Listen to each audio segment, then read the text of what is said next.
Graça e paz, queridos, amém? Quem está feliz de estar aqui nesse ambiente de milagre? Quem está feliz, querido, dá um agora aí, dá um salve de palmas para Jesus, amém? Glória a Deus, é motivo de muita alegria nós estarmos aqui, amém? Pode aumentar meu retorno aqui, querido, por gentileza, amém? É um motivo de muita alegria nós estarmos aqui. Eu quero convidar você a fechar os teus olhos aí, sentado mesmo onde você está, e nós vamos orar. Porque nós cremos naquilo que Deus vai fazer na nossa vida através dessa palavra. Eu não sei quanta expectativa você tem no teu coração por aquilo que Deus vai derramar na sua vida, mas eu quero te convidar a preparar aí a terra do teu coração, porque Deus tem muita coisa para nos abençoar, nos ensinar nessa noite, amém? Você pode fechar os teus olhos, por gentileza? Pai, nós te pedimos que o Senhor venha até nós, abra nossa mente, abra o nosso coração, para que a boa, perfeita e agradável vontade de Ti, Pai, possa chegar até a nós. Pai, sabemos que somos homens e mulheres imperfeitos, Pai, que precisam, Pai, da Tua ajuda, para responder, Senhor, a expectativa do céu, Pai, que é corações adoradores, quebrantados e contritos, que o adoram em espírito e em verdade. Pai, nós possamos agora conseguir conectar o nosso espírito a Ti, conseguimos entregar a verdade a Ti, Pai, que o Senhor possa ministrar no nosso coração através dessa palavra, é isso que te pedimos, cremos, em nome de Jesus, amém. Você pode aplaudir ao Senhor mais uma vez aí, querido? Querido, eu confesso que é um desafio. Quem veio no culto da manhã viu o pastor Moisés pregando aqui, e hoje nós vamos dar continuidade à palavra que já foi ministrada aqui pela manhã. Foi uma palavra fora de sério, algo tipo assim, surreal. E eu queria pedir, né, o pessoal aí para colocar comigo, amém? O texto base para essa palavra, amém? Está lá depois de Malaquias, antes de Mateus. Por gentileza, eu queria pedir que colocasse ali no telão. Alguém consegue colocar para mim? Depois de Malaquias, antes de Mateus. Não tem. O que tem depois de Malaquias e antes de Mateus, gente? Quem lembra aqui? Tem uma folha branca. Você já abriu a sua Bíblia? Quem está com Bíblia aqui? Quem está com Bíblia? Abre aí depois de Malaquias, antes de Mateus, e vê o que está lá. Vamos lá, vamos ver que vocês são curiosos aí. Folha branca? Mas por que está essa folha branca aí, menina? Quantas folhas brancas que tem aí? Uma folha branca. Essas folhas brancas, elas demonstram 4.400 anos de silêncio. Olha só que poderoso. A nossa história que nós vamos compartilhar aqui hoje, do paralítico no tanque de Betesda, nós vamos dar seguimento à palavra, os encontros com Deus, os encontros com Jesus, não começa na revelação do texto bíblico do paralítico do tanque de Betesda. Ela começa há muito tempo atrás, nas folhas em brancos da Bíblia. Por quê? Porque eu não sei se você gosta, mas esse texto, ele diz mais do que está escrito. Emerson, nessa folha em branca da Bíblia existe tanta história que nós não conseguiríamos colocar em um livro. E toda essa história influencia o texto que nós vamos compartilhar, a história que nós vamos aprender hoje aqui. O paralítico do tanque de Betesda está vivendo uma história que não começou nele, mas há muito tempo atrás. Nas poucas folhas em brancas da Bíblia, algumas têm até mais, tá? Antigamente, né? Agora você vem com uma, as NVI, NVA. Existe uma história sendo contada. Alexandre o Grande, nesse exato momento, está dominando o mundo. Quem conheceu Alexandre o Grande aqui na escola? Alexandre o Grande está dominando o mundo e estabelecendo a cultura grega como uma cultura universal. Ou seja, todos os povos, países estavam agora aprendendo a viver como os gregos. A cultura grega toma conta do mundo, mas Alexandre o Grande, como todos os homens que se levantaram, a não ser Jesus, caíram. Os romanos tomam o lugar da cultura grega e começam a vir com uma ideia muito mais de infraestrutura, segurança e a colocar em prática muito daquilo que os gregos queriam. Então se estabelece a cultura greco-romana. Nesse momento, acontece algo muito interessante com o misticismo vindo dos gregos. O judaísmo começa a enfraquecer, dando agora o cenário perfeito para que os cristãos começassem a surgir. As estradas prontas pelos romanos, a segurança que possibilitavam eles transicionar de uma cidade a outra pregando o evangelho, a cultura grega estabelecida tendo uma língua universal, era o cenário perfeito para que o cristianismo se estabelecesse. Era o cenário perfeito para que Jesus viesse à terra. Como os teólogos gostam de dizer, esse período de tempo, essa folha em branca na sua Bíblia, significa a plenitude dos tempos. 3 coisas acontecendo: cultura grega como cultura universal, o Império Romano depois da cultura grega estabelecendo infraestruturas, estradas, segurança, o judaísmo enfraquecendo e agora Jesus pisa na terra. E assim como o encontro de Jesus com você, os encontros relatados na Bíblia também foram marcantes. Aquele homem do tanque de Betesda que nós relatamos e falamos, aprendemos sobre ele aqui de manhã, no culto da manhã. Quem veio no culto da manhã aqui? Uau! Ele estava agora preso a uma ilusão mística que naquele tanque ele seria curado. Para quem não conhece a história, o paralítico estava ali há 38 anos, esperando com que alguém jogasse ele no tanque, porque havia uma mística que quando um anjo balançava as águas, mexia as águas, as pessoas que pulavam no tanque eram curadas. Mas ali em volta daquele lugar, e muitos arqueólogos estudaram, tem provas, se você quiser pesquisar lá no Google, você vai achar, existia 5.000 metros quadrados de um santuário, de o deus Asclépio. É difícil de falar. Asclépio.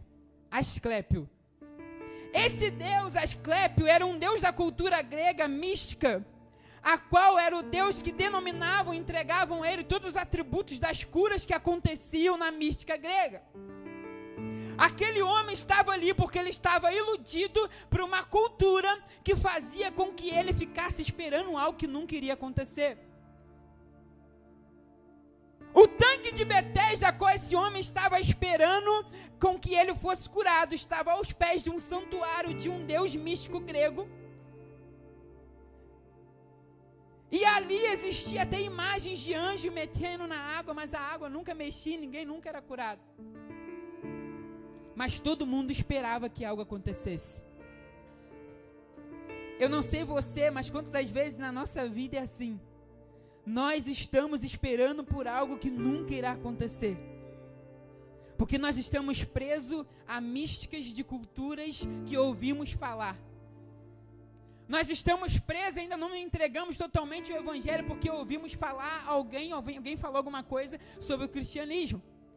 Nós estamos presos e não conseguimos entregar o nosso coração para Jesus, porque ouvimos o YouTube falar um vídeo contra Jesus. Você não consegue entregar seu coração para Jesus, e talvez as místicas de hoje não sejam mais as místicas gregas, mas sejam as místicas das redes sociais, aonde YouTubes, influência dos Instagrams falam coisas contra o cristianismo e contra Jesus, mas o que eles não sabem é que Jesus está dando certo há mais de 2000 anos atrás, e que nada nem ninguém pode nos afastar do amor de Deus, e que Deus está aqui hoje para nos encontrar. Amém? Então, sabendo que aquele homem estava acreditando em algo que era uma ilusão, o primeiro conselho que nós aprendemos com um homem que estava 38 anos esperando um milagre que nunca iria acontecer, porque ele estava no lugar errado, na fonte errada, para quem vai anotar, que nós devemos tomar cuidado com a ilusão dos falsos movimentos. Ali costumava ficar grande número de pessoas doentes e inválidas, cegos, mancos e paralíticos. Eles esperavam o movimento nas águas. O lugar não era de cura, mas de enfermidade e doença. Devia ser um poço cheio de religiosidade e doenças. Até hoje existem lugares assim, onde pobres pessoas mendigam por alguma cura que nunca irão encontrar. Tem muita gente sincera no lugar errado, esperando o momento errado. Quem beber da água que eu lhe der nunca mais terá sede. Pelo contrário, a água que eu lhe der se tornará nele uma fonte de água e jorrará para a vida eterna. Aquele homem estava ali, procurando, como muitos de nós, movimentos estranhos. Quantos de vocês que estão aqui e baseiam a sua vida em um movimento estranho, em algo sobrenatural que talvez vai acontecer e vai fazer com que sua fé exploda? Talvez você está aqui, está esperando a oração de alguém por você. Talvez você está aqui, está esperando um sinal de Deus ou um sinal dos homens. Eu quero te dizer uma coisa, querido. O segredo ainda continua sendo o mesmo. Vá até Jesus. Seja encontrado por Jesus. Não fique atrás da ilusão de movimentos estranhos. Eu não sei o que te falaram sobre Jesus, mas como eu sempre digo e não canso de repetir, Jesus não é uma religião. Jesus não é um conceito de regras, preceitos e moralidades que o homem fez para colocar Deus. Jesus é e era e irá de vir muito antes da religião existir. Eu não sei o que te ensinaram, o que você está esperando, qual é o movimento que você está esperando acontecer, mas todo movimento que não venha de um encontro genuíno com Jesus é ilusão. Muitos de nós estamos atrás de algo poderoso acontecendo em um culto, quando nós deveríamos estar entrando no nosso quarto e buscando de onde vem o nosso socorro. A verdade é que a ilusão dos movimentos estranhos precisa ser descortinada dos nossos olhos. Nós precisamos voltar a buscar um encontro com Deus. Como eu busco o encontro com Deus? Orando, lendo Bíblia e jejuando. A receita continua sendo a mesma. Nós estamos buscando nos tanques de Betesda da nossa vida, quando nós deveríamos encontrar na intimidade do nosso quarto aquilo que Deus já nos deu, Ele mesmo, porque Jesus é o suficiente. A pergunta é: movimentos estranhos ou intimidade com Deus?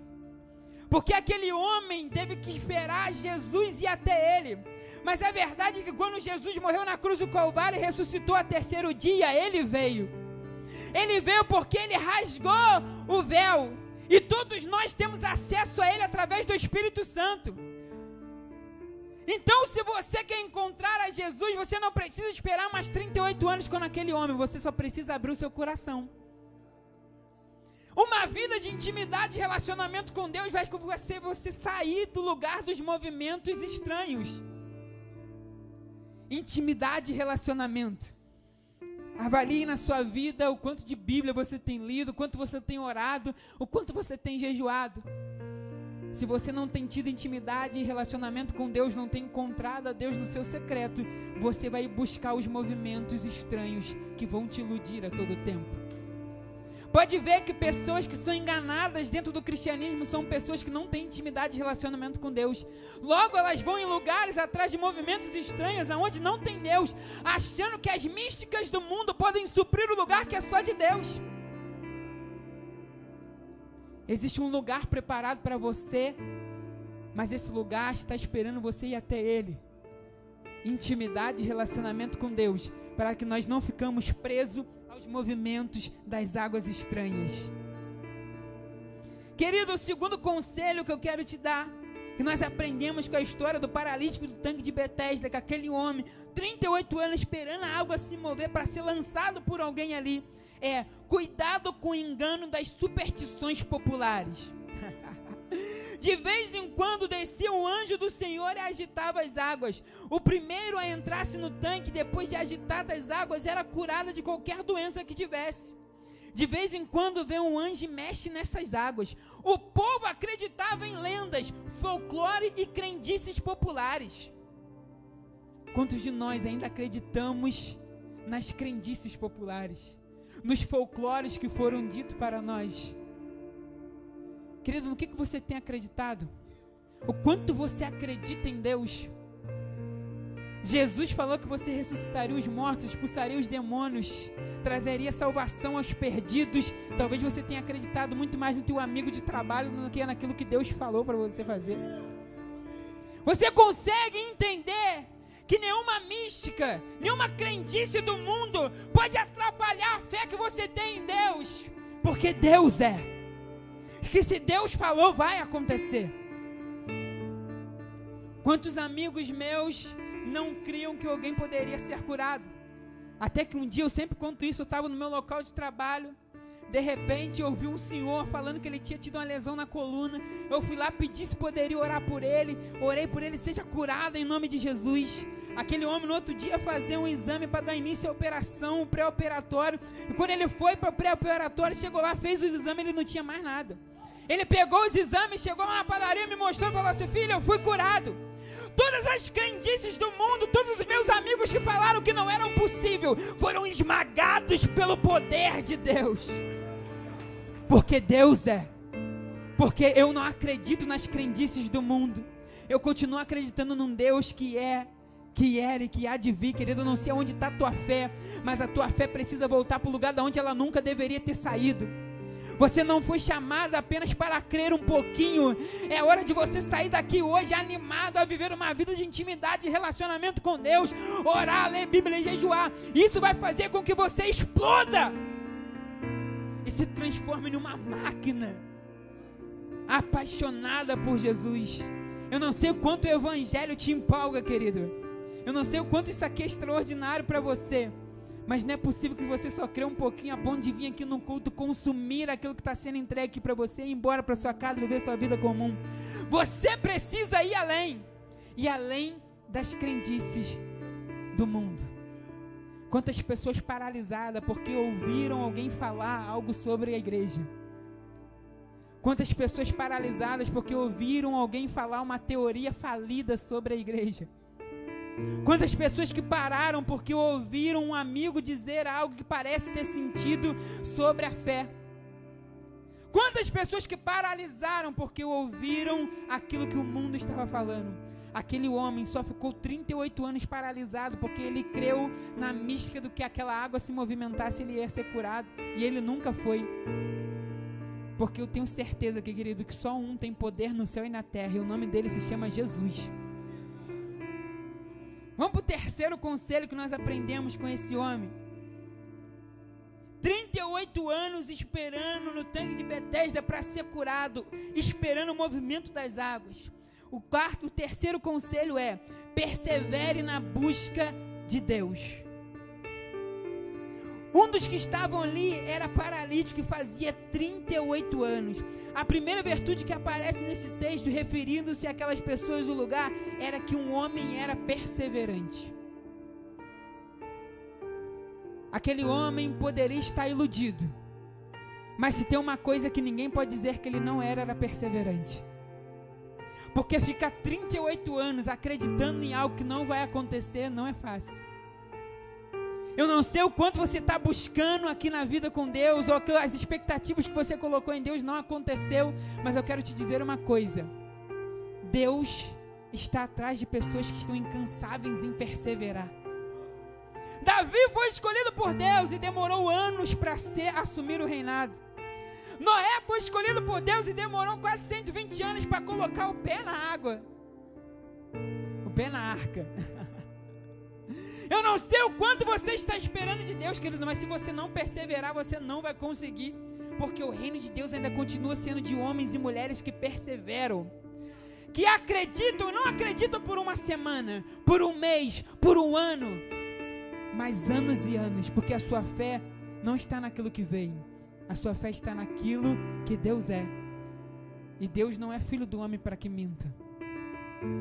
Eu não sei o quanto você crê em Deus, ou todas as promessas que Deus falou que faria na sua vida, mas eu quero te dizer uma coisa: você precisa perseverar. anos esperando um milagre. Aquele homem estava até iludido, mas ele nos ensina a ser perseverante. Tem gente que está fracassando na vida cristã porque não consegue esperar. Um homem iludido numa mística de algo que nunca aconteceu, conseguiu esperar 38 anos. E quantas vezes você que está uma semana esperando, 2 anos esperando, já desiste? Por quê? Porque você acha que Deus não vai fazer. Deus está atrás de pessoas que estão incansáveis em perseverar, querido. Aleluia. O quarto conselho que nós aprendemos que esse homem é: perceba quem de fato se importa. Quando o viu deitado e soube que ele vivia naquele estado durante tanto tempo, Jesus lhe perguntou: você quer ser curado? Jesus viu, tomou conhecimento e interagiu com aquele homem. Uma coisa que eu aprendi hoje e foi reforçado no meu coração, porque na verdade eu já sabia que a Lília foi, que eu não faço nada para alguém que não queira. Até Jesus, quando ouviu aquele homem, perguntou: você quer ser curado? A pergunta é para você que está paralisado em frente ao tanque de Betesda, esperando alguém te jogar no rio para você ser curado. Você quer ser curado? Você quer viver essa vida com Deus? Porque tem gente que está confortável onde está. Tem gente que está confortável vivendo uma vida cristã de domingo à noite, batendo ponto no culto. Tem gente que não quer se lançar e ser submerso pelo rio de Deus. Porque ser curado dá trabalho. Porque depois que aquele homem foi curado, ele teve que aprender a andar novamente.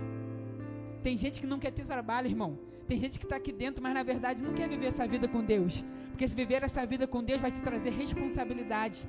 Viver essa vida com Deus vai te tirar da tua zona de conforto. Viver essa vida com Deus é perigoso, porque você tem que viver na dependência de Deus. Será que você quer realmente aquilo que você tem pedido a Deus? Será que você tem peito suficiente para segurar aquilo que você está pedindo a Deus? Quantas pessoas querem prosperar financeiramente, mas será que quando você prosperar, você vai segurar tudo aquilo que vem de problema com alguém que prospera financeiramente? Será que você que quer casar, será que você quer realmente casar? Será que você realmente quer compartilhar a vida com alguém? Será que você quer mesmo romper espiritualmente, se tornar uma potência na mão de Jesus, querido? Será que você quer? Olha para a sua vida. Você tem peito suficiente para assumir a responsabilidade daquilo que você pede a Deus?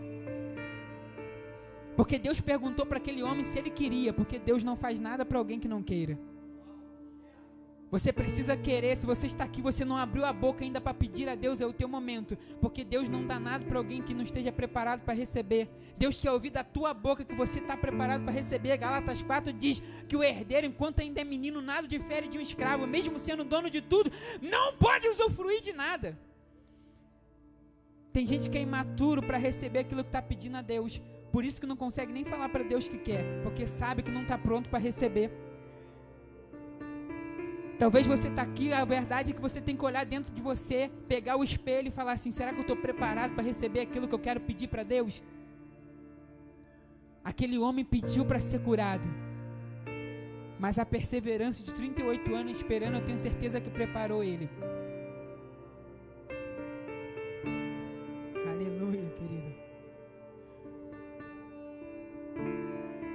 O quinto conselho é: abra seu coração diretamente para Jesus. E disse o paralítico: Senhor, não tenho ninguém que me ajude a entrar no tanque quando a água é agitada. Enquanto estou tentando entrar, outra pessoa chega antes de mim. Não tenho ninguém que me ajude. Ele foi direto para o ponto e falou tudo para Jesus. Querida, a verdade é que nós temos que deixar as muletas para trás. Tem muita gente dando desculpa, tem muita gente tentando achar uma muleta para responsabilizar alguém pelo seu fracasso ainda como cristão. Querido, eu quero te dizer que não é hora mais de dar desculpa. Não é hora mais de pegar a muleta, porque o reino de Deus não tem espaço para as pessoas que usam muleta. Você precisa assumir a responsabilidade, filho de Deus. Você precisa sair daqui hoje assumindo assim: não, o erro é meu, eu preciso orar mais. Não, o erro é meu, eu preciso ler a Bíblia mais. Porque eu quero coisas de Deus sem ter Deus. Deus não vai me dar. Porque Deus não vai quebrar princípio para te agradar. E não importa a desculpa que você está dando, que você trabalha muito, que você tem 10 filhos, que você faz isso, que você faz aquilo. Não importa, irmão. Acorda mais cedo, dá teu jeito. Porque se tem uma coisa que não cabe no reino de Deus é desculpa. Porque quem quer dá um jeito, quem não quer dá uma desculpa. Talvez a pergunta, talvez a verdade, né? É que você tem dado desculpas para Deus porque você não quer. Porque quem quer dá um jeito. Dá trabalho ter vida com Deus, ter intimidade com Deus, por isso que é mais fácil vir só no culto e falar que é cristão. Dá trabalho demais ser curado, porque tem que aprender a andar, carregar a cama e honrar a Deus no templo, como o homem fez. E tem gente que não quer ter trabalho.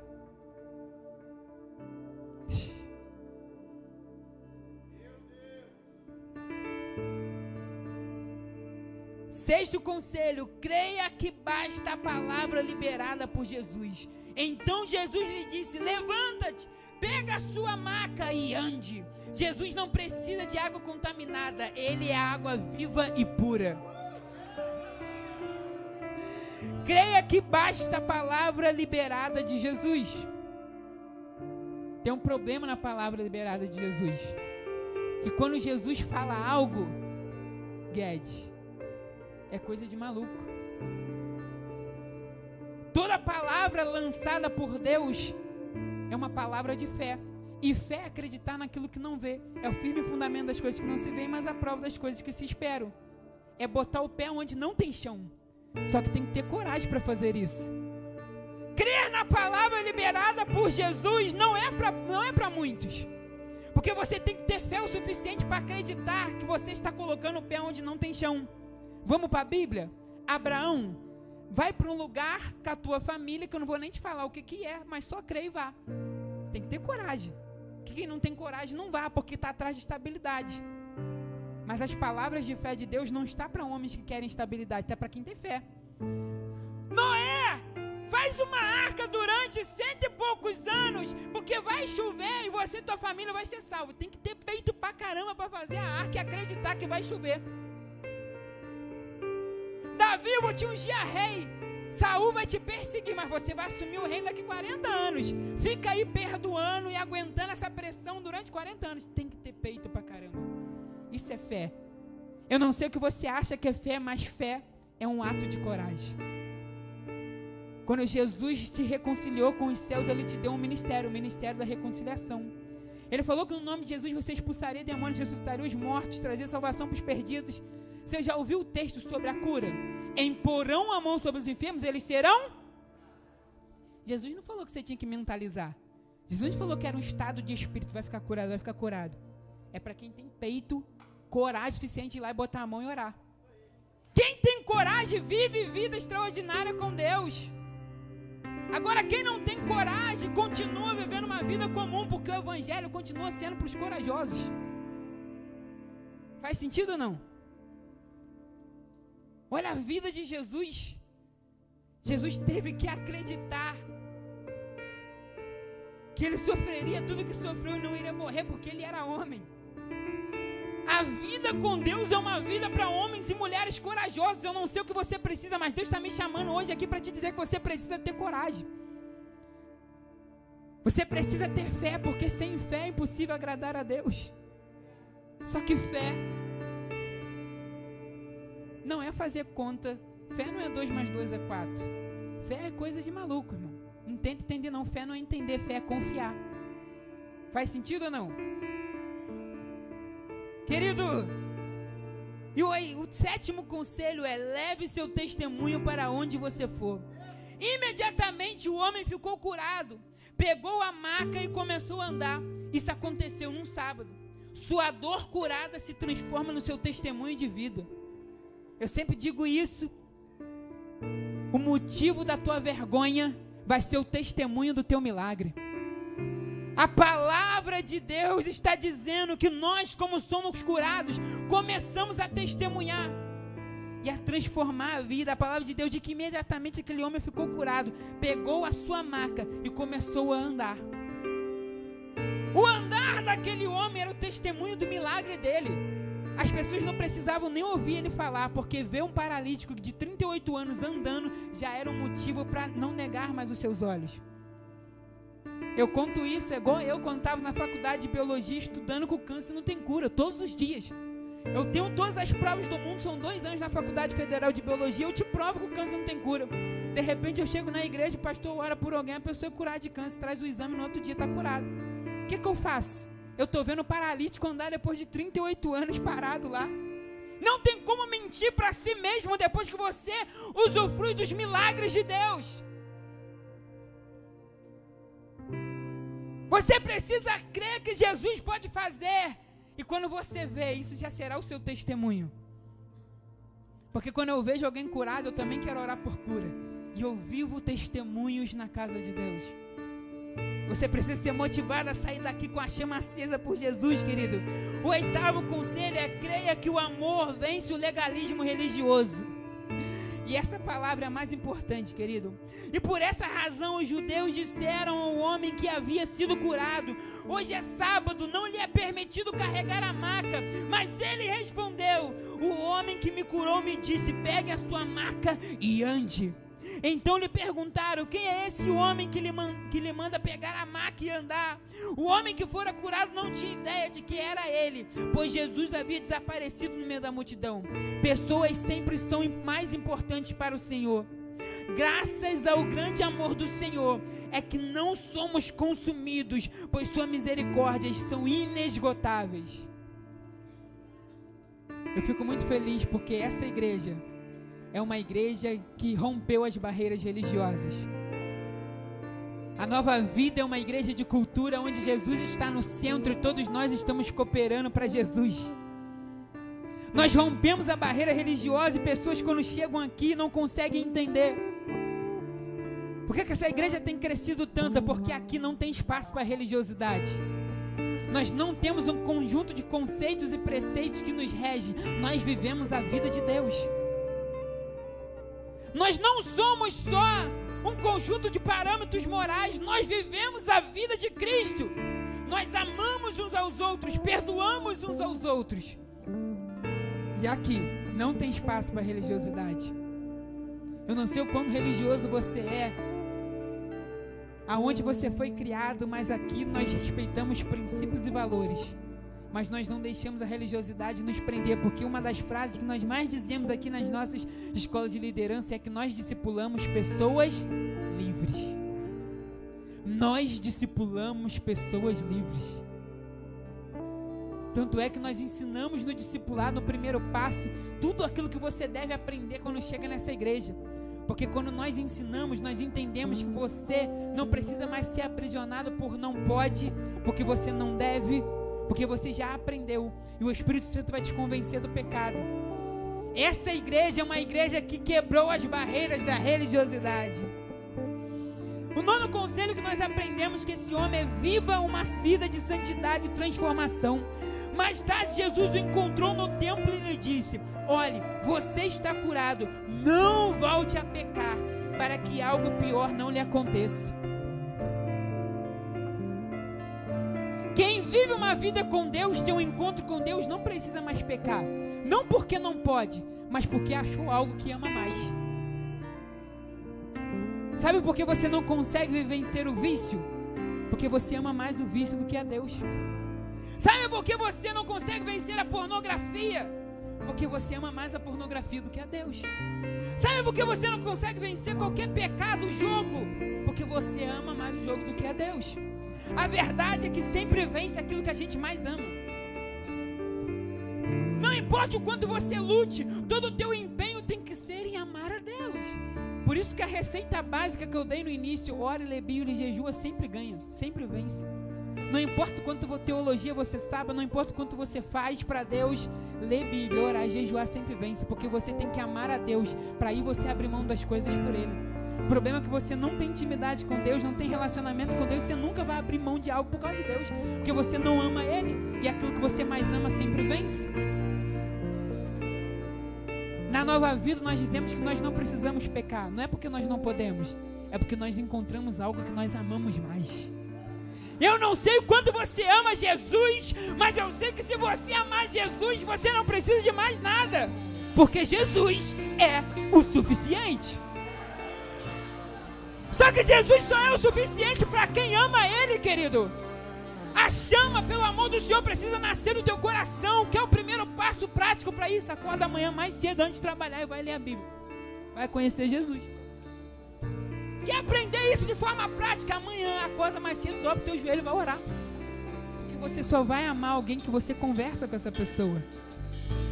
Se você jejuar, pagar preço de jejum por Jesus, é impossível você não amá-lo. Amando a Ele, você pode deixar tudo para trás, porque você encontrou aquilo que você mais ama.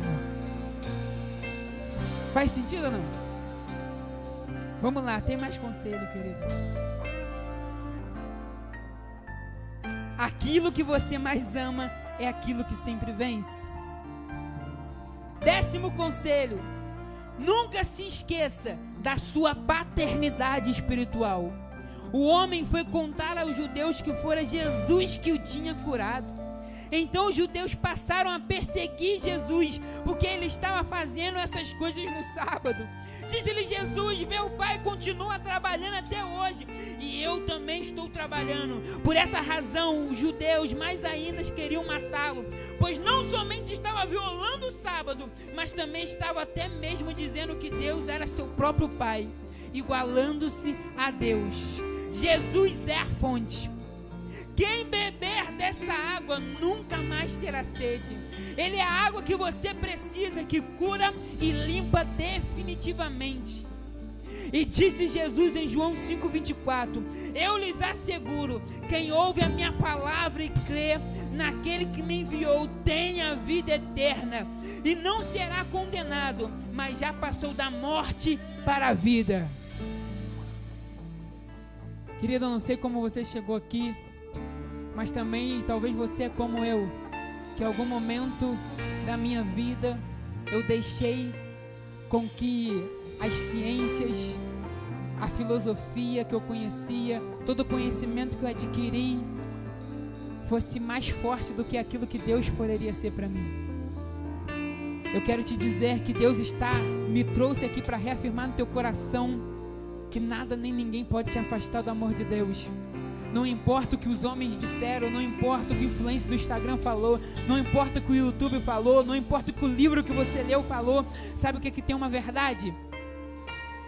É que Deus continua sendo Deus. Sabe uma verdade? Deus continua te amando.